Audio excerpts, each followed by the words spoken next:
All right, what's up, guys? Kyle Newell here from Newell Strength with my buddy Chris Lopez. We are starting officially Jersey Muscle Radio. This is our first episode.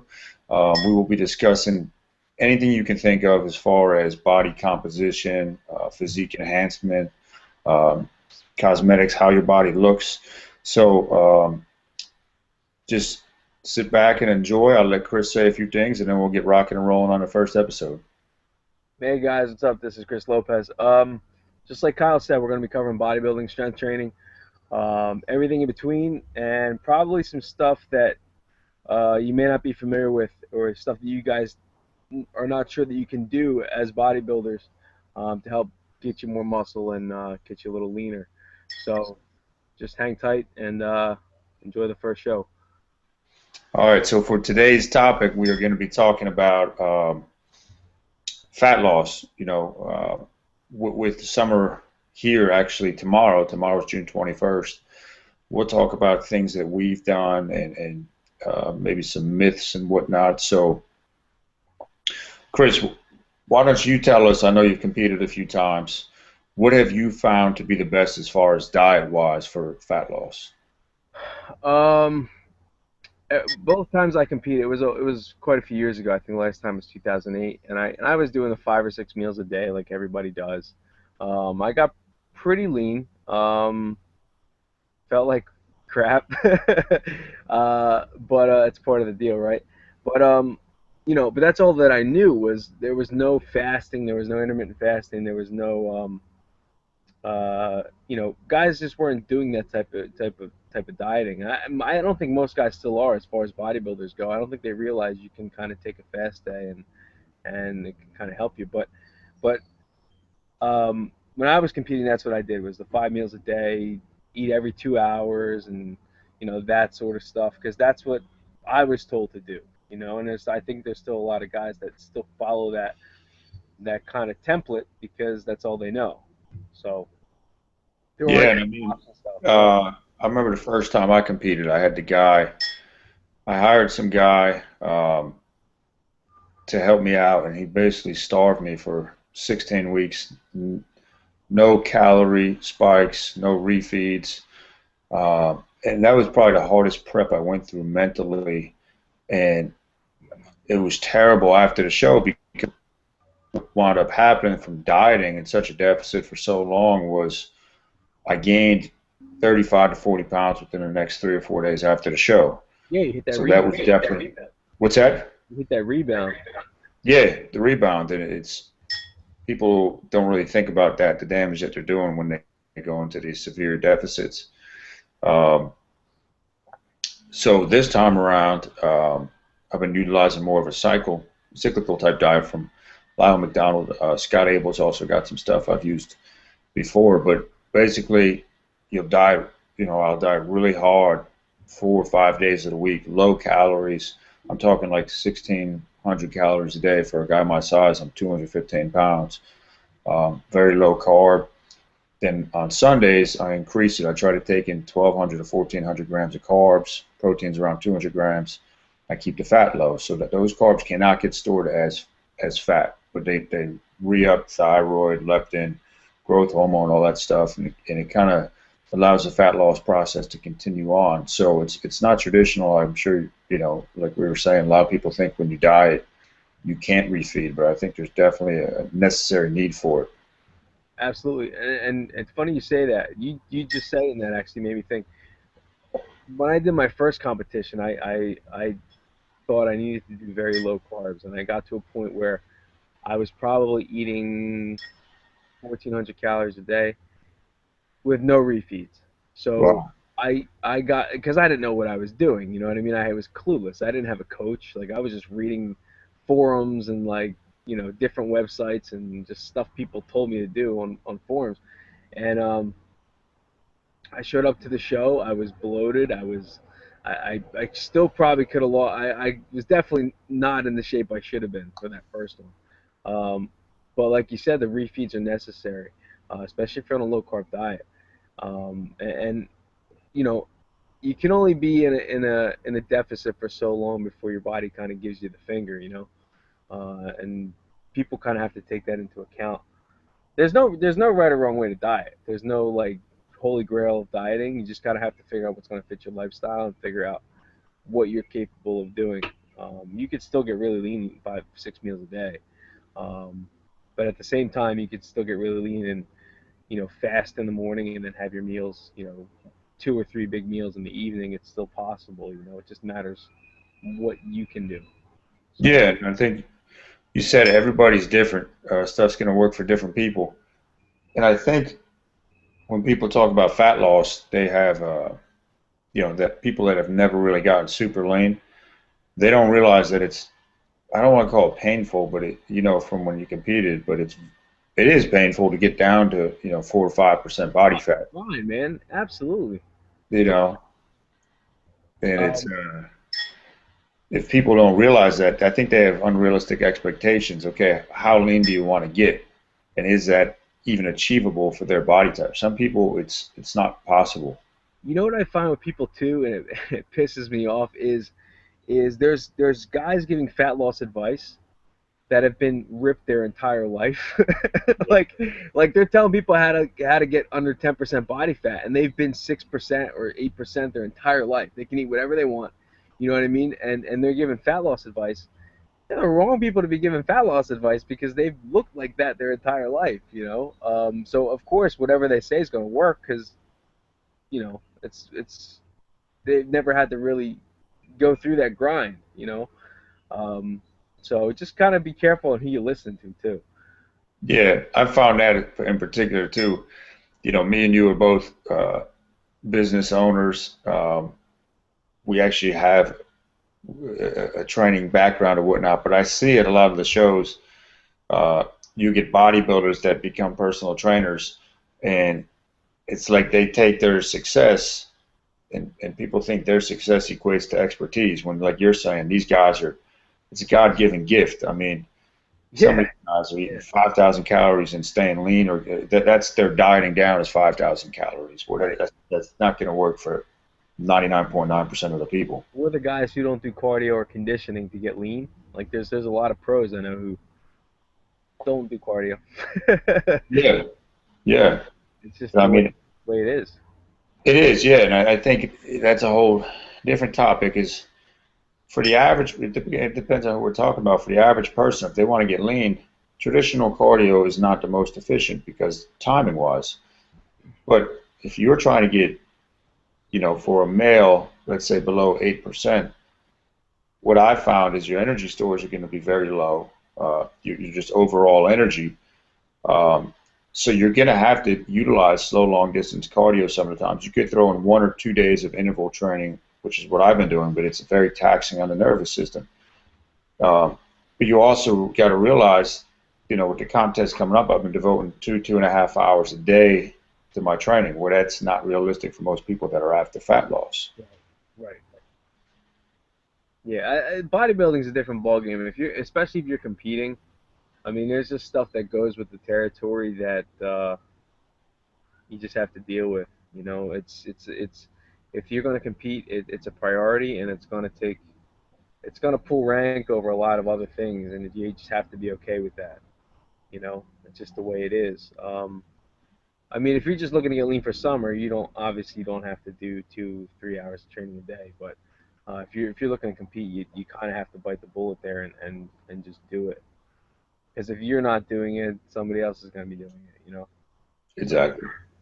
Exactly. And yeah, we keep going back to that as well. Is depends how lean the person wants to get, right? So what I've always found that works when I'm setting diets up for a client, like I had a new client, a distant client yesterday that wanted, he's getting married in 5 months and he wants to lose about 20 pounds. So we still will use the scale. We'll also do like the body composition through a Poliquin biosignature, but I'll probably set his calories at his body weight times 10, and that gives you pretty close to your basal metabolic rate. And then we adjust upwards or downwards from there. Some people that's too low, some people that's too high. Like I said with myself, now, and we'll talk about metabolic efficiency, and that's a whole, some people refer to it as metabolic damage. But I've got to go with really low calories to get lean. That's the only way about it. How's your strength levels been? They're pretty good right now on Mondays and Tuesdays after my high carb Sundays, and then Mondays and this week I just kept it to Monday. I still taking 300 grams of carbs, Hmm. so they've been pretty solid. This week, for example, on the safety bar box squat on Monday, I was doing 500 pounds for 6 reps. Nice. Um, so that's solid. Now, by the end of the week, I'm just going in there trying to deplete the muscle. I'm using a lot of machines. I go to a different gym for that where nobody knows me. Hmm. Just trying to pump the muscle, get all the glycogen out. Strength is not that good on those days, and by the time Sundays come around, when I do like my last full body workout to deplete everything before I start carb loading, I I feel like crap. I feel nauseous and pretty weak. So it depends on what day of the week. Right. Yeah. Well, I every time I diet down, my strength plummets and it messes with my head. It drives me crazy. Because I when I was in my early 20s, you know, I feel like I just listened to the wrong people when it came to like getting big and getting lean. I just listened to people at the gym, and I went through this phase where all I wanted to do was get big and just be big and be strong and be jacked, I guess. And so I had these. My friends were telling me, well, you got to eat. You have to eat. You got to eat as much as you can. So I mean, I like to eat, so I like kind of went with that. And I would eat like, I mean, I ate like shit. I didn't know anything about nutrition. And I put on so much weight. Now I'm only 5'6". I got to be like 235. I was freaking huge. I mean, I was muscular, but I was also kind of fat. And so now anytime I diet down, I really have to cut my carbs low because I still have like fat stores that are still there from when I was that big. So now when I really want to get lean, I really have to buckle my diet down and kind of, with for me to get under 10% is I could do it, but I have to expect my strength is going to go down because that's just the way it goes, because it's just how my body works, I guess. But I should have never I should have never got that fat. But you live and learn, I guess. Yeah, that's it. I mean, I know it's been 6 years since I last competed, and I look at the pictures from when I started contest prep this year at 16 weeks out in early March, and I was, like you're saying, I was way too fat. So you make the process that much harder.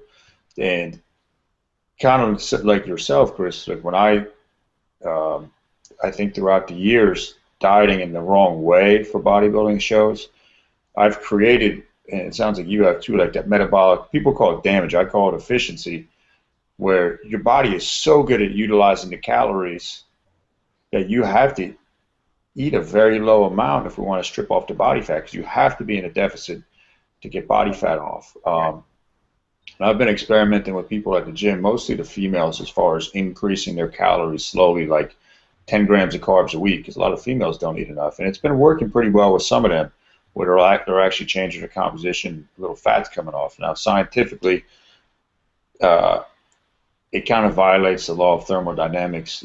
Energy is neither created nor destroyed. It's just it changes from one form to another. But if we want to have a less efficient metabolic engine for physique enhancement, because we want to have the big gas guzzler, or the thing that requires calories, allows us to eat a little more. For survival reasons, I think we want more metabolic efficiency. So in times of starvation and whatnot, we can eat a lot less and still function with our immune system, reproductive system, and all that type of stuff. So it gets pretty deep, and it's interesting. Like I know, like you're saying, you gained all this extra fat at one point, and from everything I've read, once a fat cell is created, it'll stay with you Doesn't go for away. up to a year. Yeah, unless you really starve it out. But even for 10 years, it's going to be the new fat cells. Okay, and then for guys, our stubborn fat, which is just a bitch to lose, but it's not as bad as females, is the lower, the alpha receptors, the alpha adrenal receptors, which are in the lower abs, lower back. for most guys. For females, it's the legs and the glutes. So, what has your experience been with as far as when you've dieted down and you've gotten the lower fat, the lower ab fat to melt off? Like what kind of diet have I done? Yeah, like what have you done? What have you felt like at that point? The last major diet I did was 2 summers ago. Last summer I really didn't. I was so busy with work and stuff. But um, 2 summers ago I did Jason Ferrugia's Renegade diet, and it worked really, really well. Like it worked really well. The only thing that I didn't like is I feel like I lost too much muscle on it. I did get very lean. I got down to, so right now, let's say I'm about 195. I'm probably about 12 or 13% body fat. You would never know by looking at me because, like you said, those fat stores are there, but it's like with me, it's all loose skin. So unless I get under 10, I look like I don't even work out. Oh, But I did Jason Ferrugia's Renegade diet. I had to be maybe 7% or 8% 2 summers ago, and I got down to like 178. So, which is pretty low for me. But again, my strength went down, and I felt like because the way it works is you fast. Um, you fast for I think 12 hours, 12 to 16 hours depending on your goal. I was fasting from 12 hours for my last meal, so I fast from um, the evening before to the next day. So let's say my last meal was at 10 o'clock. I would fast till about 10 o'clock the next day. And then you would have small meals, so a handful of almonds or, I'd eat like a Greek yogurt or something. And you eat two or three of those. And then you have a 4 hour window at night, preferably after you train, where you have a huge meal.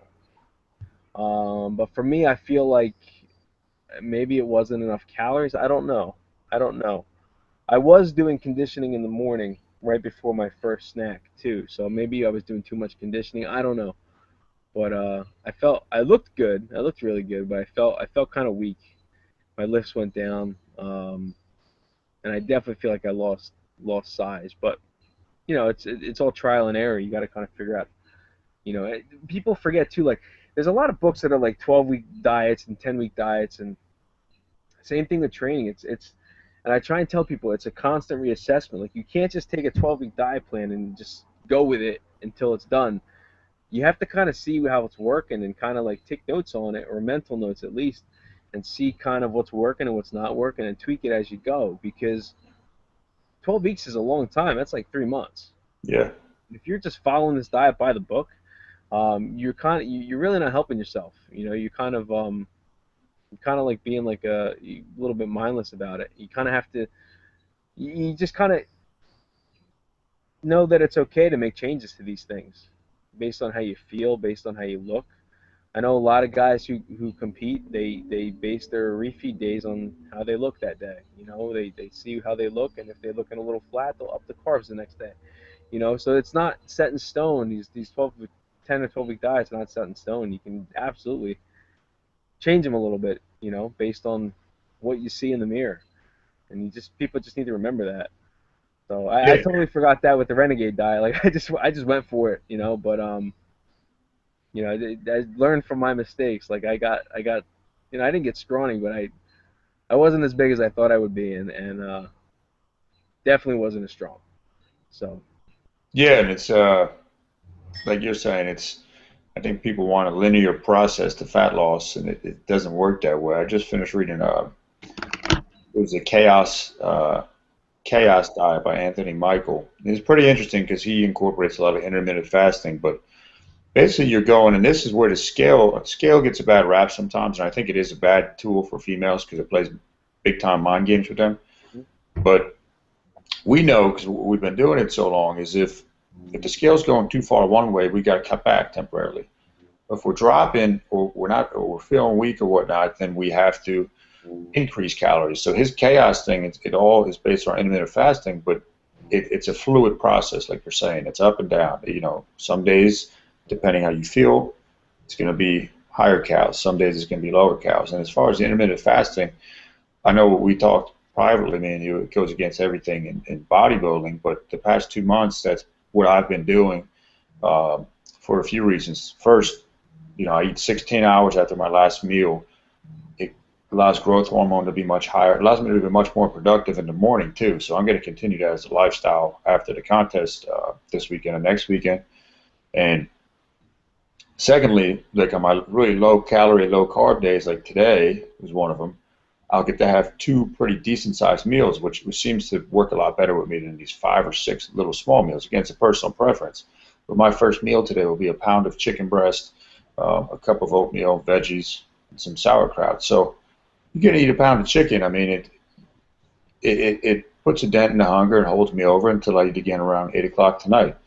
Um, and what I've been doing, because training in the morning works best for my schedule, so especially later in the week, I won't do it on Mondays because I just had my high carb day the day before, but the rest of the week I'll sip on 10 grams of branched chains on the way over to the gym. I'll do my weight workout, and then I'll do my conditioning, whether it's a step mill or whatever, for 55 minutes. By the time I get to that, those branched chains are burned up. They're protected muscle. Um, so insulin's low once again, and I'm in fat burning mode. Right. And one thing that we talked about when we met up a few weeks ago, it kind of made me think, and I generally follow. I try to follow like the 5 or 6 meals a day, only because I'm constantly hungry, and fasting for me is tough. But once a couple weeks in, if I do fasting, I'm usually pretty good. My body's got to adapt.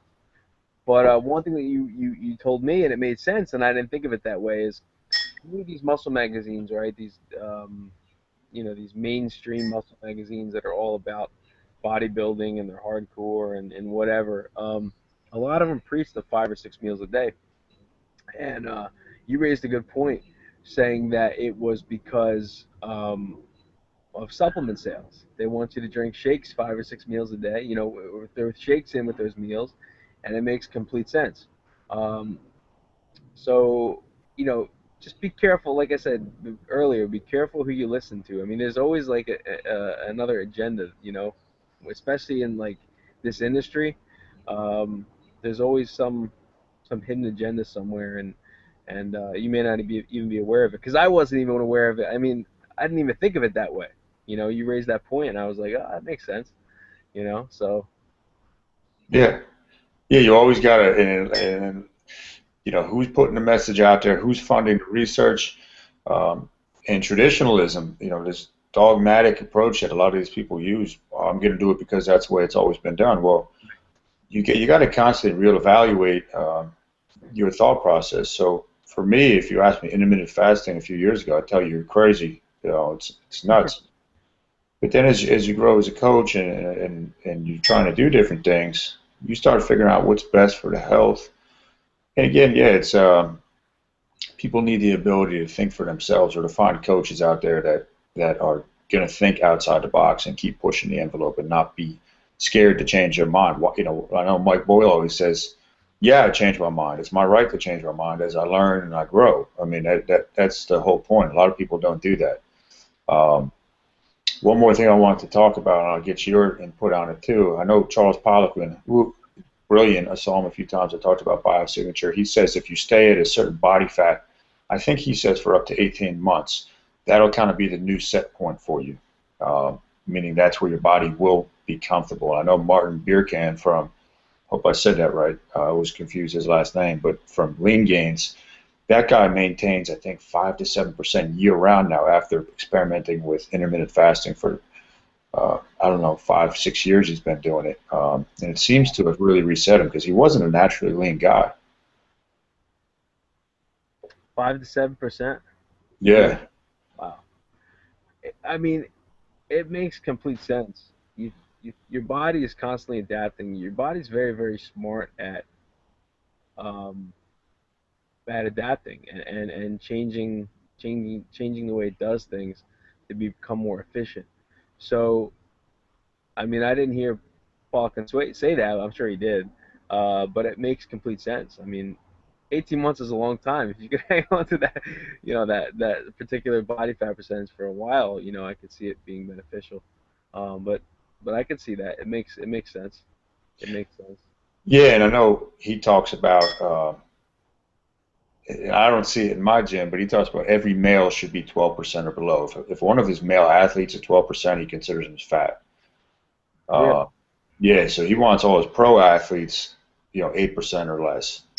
And then females, I believe his range is he wants between like 16 and 18. So it's really high standards. Hmm. Um, but I think he's onto something. I think we've become way too fat as a population. Um, but I think if you stay leaner longer, or you stay leaner, or you're just a leaner person, insulin sensitivity is better. I think it's actually easier to gain muscle. After you get through the adaptation period, I think it's much easier to put on quality muscle. Then I'm going to experiment it with that, after the show. Um, but let's do this. You got any final words of? I see I'm running low on battery. Any final words we want to say in the first episode? um, let's do this. So today's episode was about mainly about nutrition, right? Give a couple books that you think people should read, because I think with nutrition, and I went through this with Ryan Muncie yesterday when I was on his podcast yesterday. Um, is that I think people think they're it's not so much that they don't want to eat healthy. I think it's just more that they're uneducated about what eating healthy is. Like I was raised on cereal. My mom thought that was healthy. It's not healthy. For those of you who think it's healthy, it's not. It's not healthy at all. So I think it's just uneducation. So you have a couple books you think people would dig.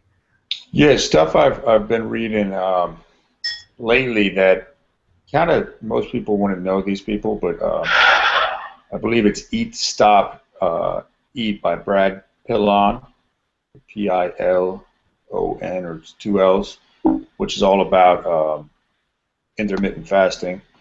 Um, a book by Lee Peel is it's a fat loss stop, and she also has starvation mode, which is about metabolic damage slash efficiency, which is very interesting. She's a very bright girl um, that's in the field. And then I'm reading one by Scott Abel, which the name escapes me, but it's about our mental and emotional attachment to dieting. And that's a whole thing we'll talk about in another episode, but it's about, we are not, we got to remember our self-image is not our, a lot of people confuse our body image with our self-image. So if you take a healthy, emotionally balanced approach to dieting, and you learn to listen to the cues of your body, you're going to have the physique that's right for you. Most people just drown that out. They eat because they're programmed to eat and whatnot. Let me think of one last diet book that would be pretty solid. I just got Alan Aragon's new book, which is all about fat loss. Again, I can't remember the name of it, but it got really high reviews, and that guy backs everything up that he does with research. And then, of course, I've told you before, Lyle McDonald, all his stuff, UD2, so it's Ultimate Diet 2.0, Stubborn Fat Loss Solution, and Rapid Fat Loss Solution. All this stuff is really good, but those books are phenomenal. What about yourself? I'm gonna make it easy on people and just say, check out the Renegade Diet. It's very simple. It's a quick read. It's so simple to implement, and again, it's by Jason Ferrugia. The guy's got a great track record online. So, and he had a gym in Jersey. He has a gym in Jersey. So check out that book, and he kind of goes through, and it's very simple. It's not very scientific, um, but it makes sense and it works. So for those people who are just looking for not an easy fix, but something that's you know not so you know I'm not very smart, so it was easy for me to read. No, but you know something that's not so scientific and uses a lot of studies and just something that works and it makes complete sense. Just check that book out. It's a quick, easy read. Agreed. That is a good book. I just got that recently. Yeah. And lastly, guys, I guess what we would like to say is that if you liked the video, make sure you click like, leave a comment on anything that you would like to see in future episodes. We're going to be doing this twice a month to start out, and as the viewership grows, we might go to once a week. Um, and then also click subscribe so you can be updated when we put up new episodes. Hmm. What's your blog, Kyle, so people can see that too? Newell Strength, Newell Strength.com. And Mine, yours? is jerseybeast.tv. All right, so hopefully you guys will hear more from you. Let us know what else you want to hear about, and we'll talk to you soon. All right, peace, guys. Later, guys.